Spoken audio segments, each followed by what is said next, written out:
Hey guys, surprise review, and this will be the first one in my current reviews. I'm just going to call it Grindhead Reviews. Keep it simple. This is going to be the current day stuff. This one, Metal Gear Solid 5 Ground Zeroes.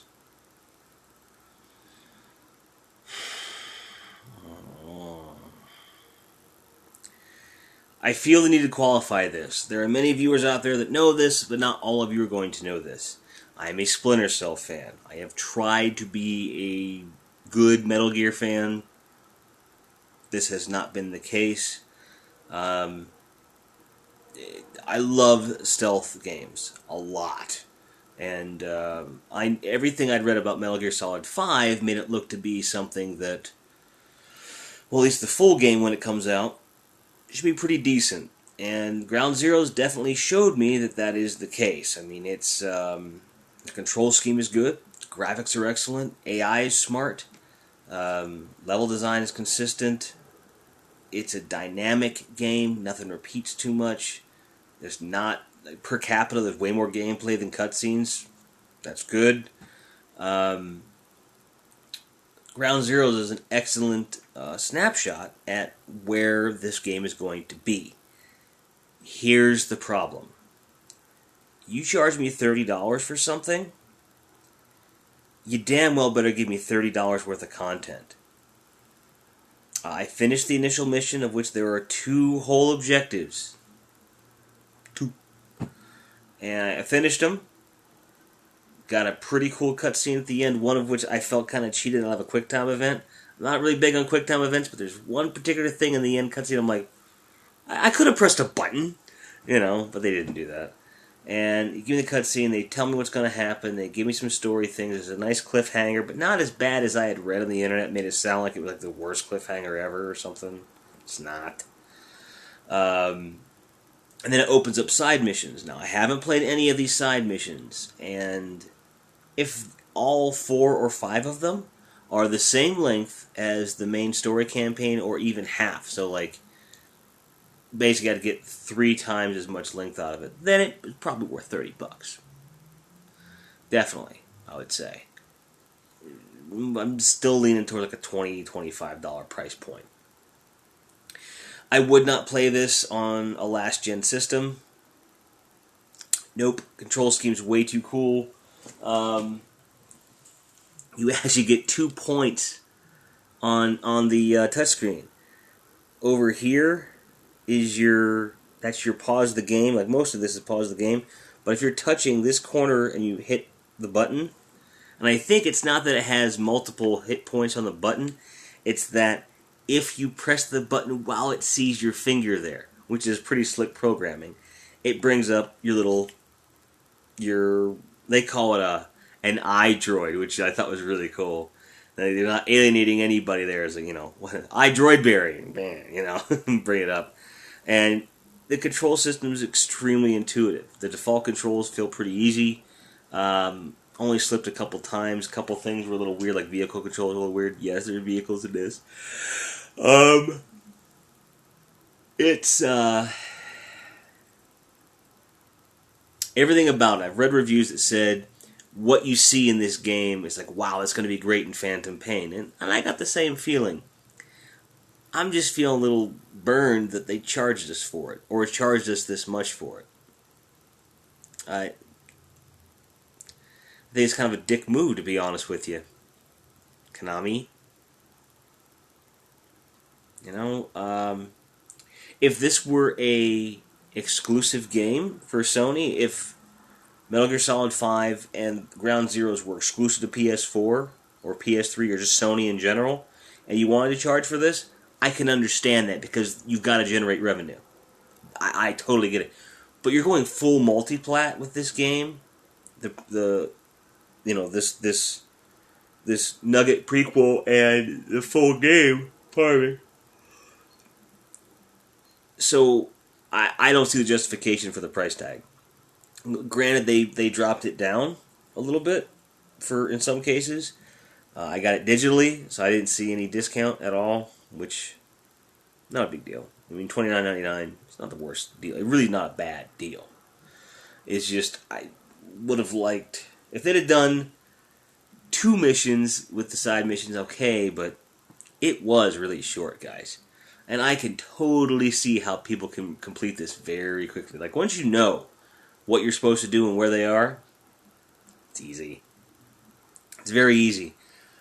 But that's not where the fun comes in. The fun comes in from going around this base and just seeing how the mechanics work, and it's really more meant to be a sandbox to show you how this new control scheme operates, how Snake feels, and everything. And it does a good job of that. I can tell you that I've made it further and felt more engaged in this game than any Metal Gear Solid game I have ever played. And I've played all of them except for the first one. 2, I played all the way through, and it felt like this quest to play Snake that never happened. And 3, so much preamble with nothing. Like, the learning curve to get into that game was entirely too high, even for me. I was just like... And then Metal Gear Solid 4, every 3 steps are interrupted me with a fucking cutscene. It doesn't make any sense. This thing has a handle on it. If the pacing in this game is anything like what the full game's going to be, I'm going to love it. Oh, I'm really sorry. I'm really going to love it. So, I would say, if you have any interest in playing this, wait. Wait about a month. 2-3 months, maybe. Those physical copies are going to plummet in value. Plummet. Mark my words. They're going to be so cheap. You'll be able to get them for like $10 by... Basically, on the day that Watch Dogs releases, price drop of like $10, dude. Telling you. Called it. So I would wait. I would definitely wait. I snagged it as a reward to myself. You guys may have seen on Twitter. I had to migrate all my websites, and I have a lot of websites. And it took me literally all day, from 6 in the morning until 3 in the morning. True story. So it was 21 hours pretty much straight of me just getting shit done. So when I finished that, I said, okay, fuck this. I deserve something. So I snagged it. Can I really afford it right now? No, not really. But it didn't matter. It was like, because I knew that I would probably have an opportunity today to play it, and I knew it was relatively short. So I played it. I did enjoy it. I had a good time. I'm going to go back and do the side missions. They'll probably be a lot of fun. I just feel that the price point was too much. I think if you really wanted us to feel this was a demo, I would say allow us to pre-order the main game and then give us this for free, or charge us $5 or $10 if we don't want to pre-order and want to try this out. That's what I think they should have done. You want my money, that's how you get it. But, did I regret?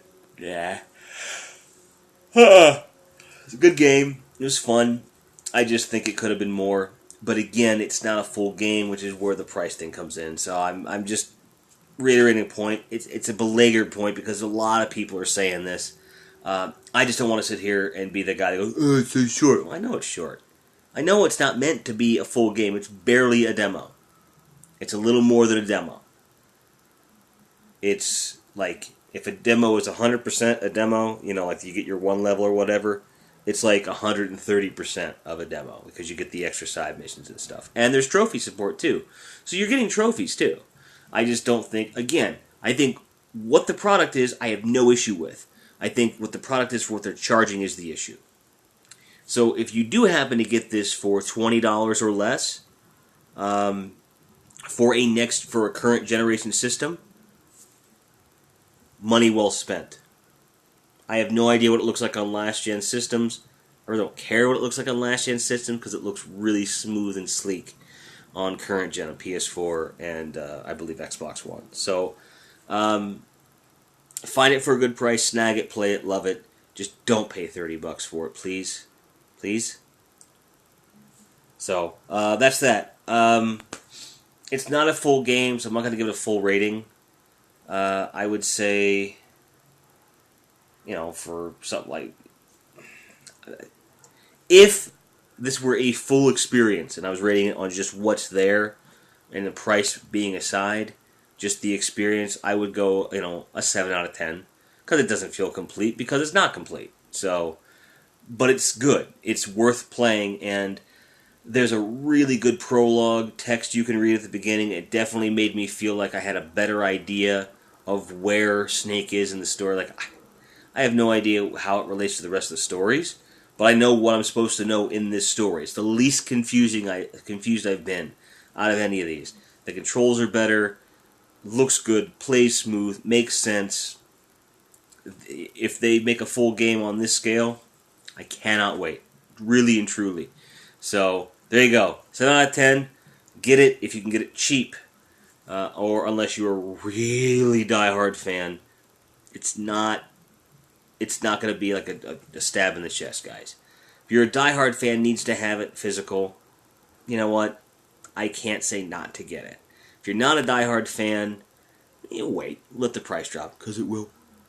So, there you go. Have a great Friday night, guys. Thanks for subscribing. Thanks for watching. I reversed that. But as always, keep on grinding. Cheers, guys.